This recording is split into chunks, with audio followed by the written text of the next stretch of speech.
KDA नगरमधील आपल्याजवळ काही ज्येष्ठ नागरिक जुळलेले आहेत, त्यांच्याकडून जाणून घेऊयात त्यांच्या प्रतिक्रिया। माझा महादेवराव चवणे। काका, मला तुम्ही सांगा, एक आमदार कसा असला पाहिजे? आमदाराकडून अपेक्षा हीच असते की आपल्या भागाचा विकास व्हावा, निवड शो करण्यात काही अर्थ नाही। काही आमदार असे आहेत की नुसतं शोच करतात, फक्त टाकू हे मी केलं, ते मीच केलं, ते मीच केलं, सगळं मीच केलं, म्हणजे मीचा पाडा आहे। पण ते अपेक्षा नाही, आमदारांनी खरोखर काम केलं पाहिजे। आता आमचाच एरिया जवळच, इथून आम्हाला त्या रोडची अपेक्षा होती, काही झालं नाही, तो रोड आहे तसाच आहे। बरोबर आहे। तुमची काय प्रतिक्रिया आहे? माझी मी अशोक नारायणराव काटोलकर बोलतो आहे। माझं असं म्हणणं आहे, आमदारांनी काम जर चांगलं केलं तर पुढच्या वर्षी परत त्यांना निवडून देतील लोक। ना जर कामं तुम्ही करणार नाही, आता पहा ना, इथून इथपर्यंत काही काम नाही करत, त्याच्या घराजवळची एरिया फक्त झाडझूड करतात, साफसूफ बाया येतात, साफ करतात, कचरा उचलतात, पण या एरियातला कचरा काहीच कोणी उचलत नाही। आता तुम्हीच बघून घ्या, तिथं पडलेला आहे, तो जाळलेला आहे, त्याच्यात किती दुर्गंधी येते, त्रास होतो, मच्छर वाढतात त्याचं काय। आणि इकडे मच्छर जे आहेत भरपूर अडून आले, त्यांना समजा मच्छर वाढून आले, काही पावडर मारा, काहीतरी करा, काहीही करत नाही, फक्त या कानाने ऐकतात, त्या कानाने सोडून जातात बरं। आणि त्याच्यात आणखीन एक आहे, खासदार इथंच आहे, आमदार इथंच आहे, दोघंही एकाच घरात राहतात, दोघंही एकाच रस्त्यावर आहेत, नेहमी जाणं येणं रस्त्यावर त्यांचं चालू असतं।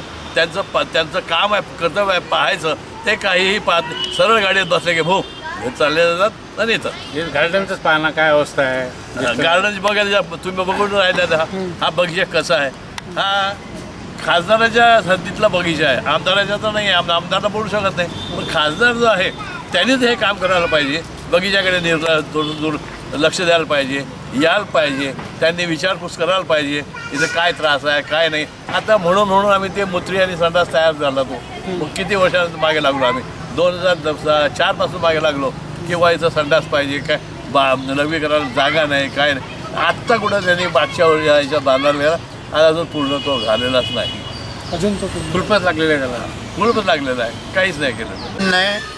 आमदारांनी गरिबाचे काही लक्ष दिलं पाहिजे, गरीब जनता आहे, यायले दवाखान्यात व्यवस्था होत नाही याची, कसं यायले कशा तरी याच्यात वापस पाठवून देते, तिथं डॉक्टर लोक ऐकत नाही यायचं, कसं सोयी सुविधा काहीच नाही आहे। आमदारांना जातीनं लक्ष देऊन त्या इरविनमध्ये, डबरींमध्ये किंवा सामायिक ठिकाणी लक्ष देऊन तिथं पूर्ण व्यवस्था करून दिली पाहिजे, कसं गरिबाकडे जास्तीत जास्त लक्ष दिलं पाहिजे आहे ना, हे माझं म्हणणं आहे। ते आमदार आहे, आरोग्याकडे जास्त लक्ष दिलं, आरोग्याकडे जास्त लक्ष दिलं। किशोर इंडानी। काय वाटतं तुम्हाला, एक आमदार कसा असला पाहिजे? एक आमदार निवडून गेल्यानंतर राष्ट्राचा पुरस्कार करणारा, राष्ट्राभिमान असणारा असला पाहिजे, राष्ट्राची इमान ठेवणारा असला पाहिजे, समाजाभिमुख त्यांनी निवडून आल्यानंतर काम केलंच पाहिजे। परंतु क्षेत्रीय पार्टीचा नसावाच, राष्ट्रीय पार्टीचाच आमदार निवडून जायला पाहिजे। केंद्राचं प्रभुत्व त्यांनी मानायलाच पाहिजे, जर केंद्र मजबूत असलं तरच राज्य मजबूत राहील।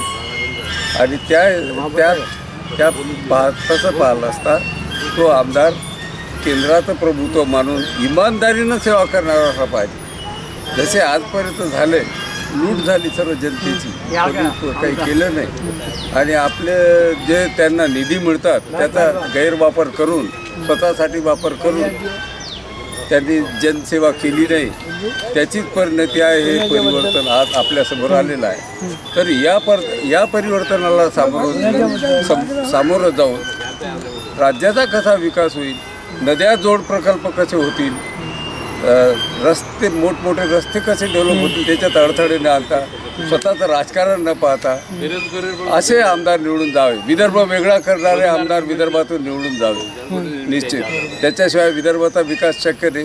विदर्भाचा विकास जरी चालू आहे तरी त्या प्रमाणात नाही, आणि तो आयाराम गयाराम सारखा न वागणारा असावा, कॉन्स्टंट सारखी त्याची भूमिका असली पाहिजे, आणि तो नेहमी समाजाभिमुखच वागला पाहिजे, तरच तो आमदार। RB मोहोड। काका, आपल्याला विदर्भात सुशिक्षित बेरोजगार दिसून येतात, त्यासाठी कोणाला कारणीभूत ठरवू सांगितलं? बेरोजगारीसाठी बरेचसे कारणं आहेत। त्यातलं मुख्य आणि प्रथम कारण म्हटलं म्हणजे खाजगीकरणामुळं उद्योगपतीचा मूळ उद्देश हा जास्तीत जास्त नफा कमावण्याचा असतो आणि कर्मचाऱ्यांचं किंवा कामगाराचं शोषण करण्याचा उद्देश असतो. त्यामुळे खाजगीकरणाचं उद्दिष्ट वाढल्यामुळं काय झालं की बरेचशा तरुणांना म्हणजे उद्योगाची किंवा याची रोजगाराची संधी उपलब्ध होत नाही. आणि दुसरी गोष्ट म्हणजे अशी की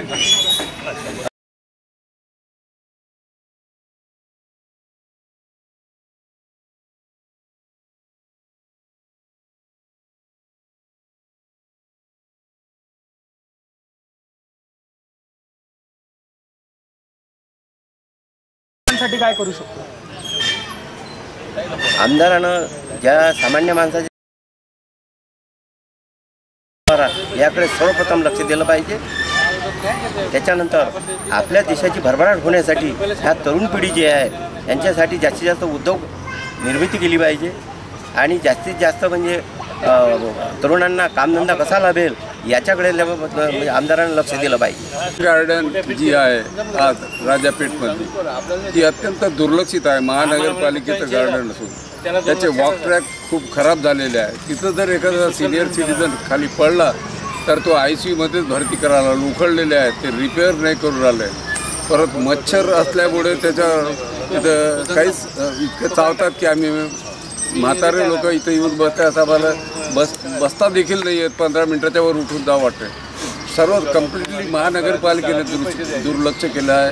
त्याच्यावर गार्डन सुप्रिटेंडंटचं अजिबात लक्ष नाही की काय. समोरच त्याचा इतका चांगला चौक आहे या गार्डनच्या समोर, पण त्याच्यात घाण माती समोर पडलेली आहे. दिवाळी आली आहे कधी त्याची साफसफाई नाही. तो मोठा चौक आहे सिमेंट कॉन्क्रीटचा. दुसरा हा मध्यभागी जे झाड आहे ते कठडा पाडला त्याला 3 वर्षापासून बांधलेला नाही. आणि त्या लाईटची व्यवस्था बरोबर नाही. त्या गेटच्या बाजूनी ती पण बरोबर करायला पाहिजे. आणि याचं नूतनीकरण ताबडतोब करायला पाहिजे जेणेकरून या सर्व वृद्ध लोकांना जे इथं व्यायाम करतात त्यांच्यासाठी ते सोयीचं बनलं पाहिजे. आपण समोर पाहून त्याचे जर आपण हे फोटोग्राफ घेतले तर आपल्याला कल्पना येऊ शकते.